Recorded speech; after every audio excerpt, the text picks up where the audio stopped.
Mire, tal vez usted no lo sepa,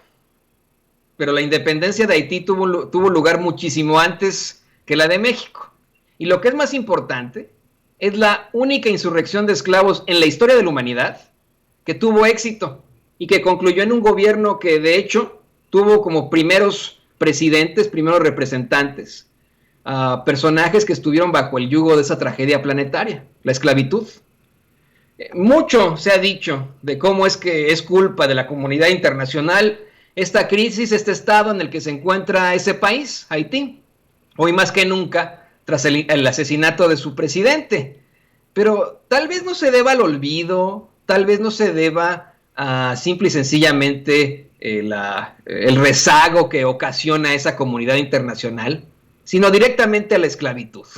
Por eso, porque precisamente, señoras y señores, es el primer ejemplo de esclavos de origen africano que consigue pues su libertad a base de una insurrección. Y por eso he invitado a la coordinadora de la licenciatura en negocios globales de la Universidad Iberoamericana, a la doctora Aribel Contreras Suárez, para platicar de esto. Doctora, muy bienvenida a este espacio. ¿Qué tal, Antonio? Muy buenas tardes, un gusto saludarte. Todo tu auditorio, muy feliz viernes. Muy feliz viernes para usted también. Pues queremos hacerle este planteamiento y la pregunta. La crisis de Haití es,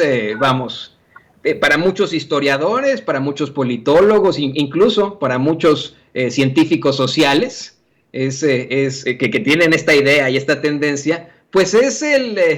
resultado de gobiernos corruptos, de malas administraciones y etcétera. Pero tenemos esta tesis, este planteamiento. ¿No será precisamente el mero racismo que ocasionó entre la comunidad internacional de pleno siglo XIX,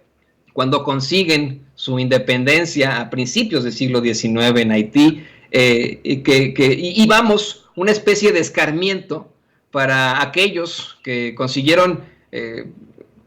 deshacerse del yugo de los colonialistas de ese entonces? Se trata de una,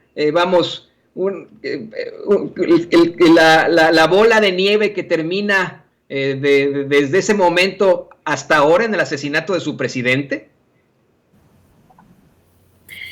Me encanta tu reflexión, Antonio, porque me parece que estás poniendo un dedo en la llaga, porque efectivamente desde antes de su independencia, este país ya vivía una discriminación sistémica que a pesar de su independencia de 1804 no logró destrabarse. Entonces, cuando revisamos la historia, entendemos el porqué del contexto actual. Es un país caribeño pequeño que lamentablemente ha estado muy desfavorecido en el ámbito del desarrollo económico, de manera también sistémica la corrupción, que es el peor cáncer de cualquier país, pues ha carcomido a su sociedad. Actualmente, de acuerdo a Transparencia Internacional, Haití se encuentra en la posición 170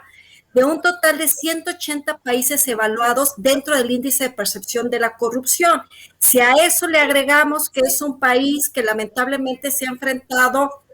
por un lado, a confrontación de este grupo de pandillas, por otro lado, a 23 golpes de Estado, por otro lado, que pues lamentablemente se ha enfrentado a grandes desastres naturales como este terremoto del año 2010, entre otros, pues entonces vamos sumando que además de lo que atinadamente tú mencionabas, de lo que ellos vivieron en el pasado, pues entonces le vamos agregando variables y entendemos el por qué hoy no nos sorprende que el hecho de que se dio desde el antecesor presidente cuando decide justamente nombrar a su sucesor y que se consideraron en el año 2015, 2016, 2017 unas elecciones fraudulentas. Entonces ahí visualizamos el por qué los haitianos se estaban manifestando, por qué hay tantos grupos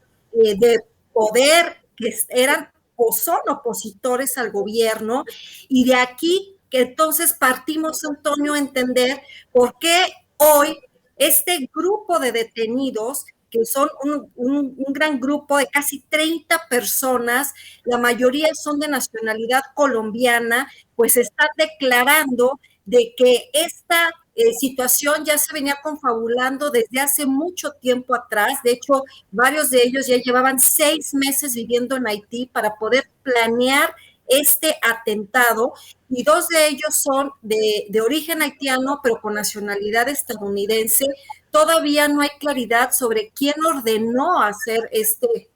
asesinato, pero de ahí que por eso se habla de un magnicidio, porque aunque nada, o sea, lamentablemente pierde la vida el mandatario, pues él representaba toda una nación, y lamentablemente pues las salidas equivocadas con esta situación, pues hoy vemos que Haití nuevamente vuelve a estar en el ojo del huracán, pero con noticias sumamente lamentables, porque esto abona más a la inestabilidad económica que ya de por sí venían viviendo por un préstamo que el Fondo Monetario Internacional le había dado al país caribeño de 96 millones de dólares, y que lejos de avanzar, pues lamentablemente sigue sumida en una gran crisis económica, abona también a la crisis política que ya se venía generando, justo porque se hablaba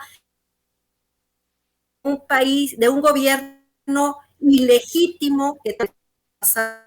pero que el exmandatario pues consideraba que las sumas eran hasta el año 2022, y si a eso, Antonio, le agregamos la crisis sanitaria, pues imaginémonos cómo hoy en día se encuentra Haití. Y le voy a pedir, doctora, a nuestro compañero David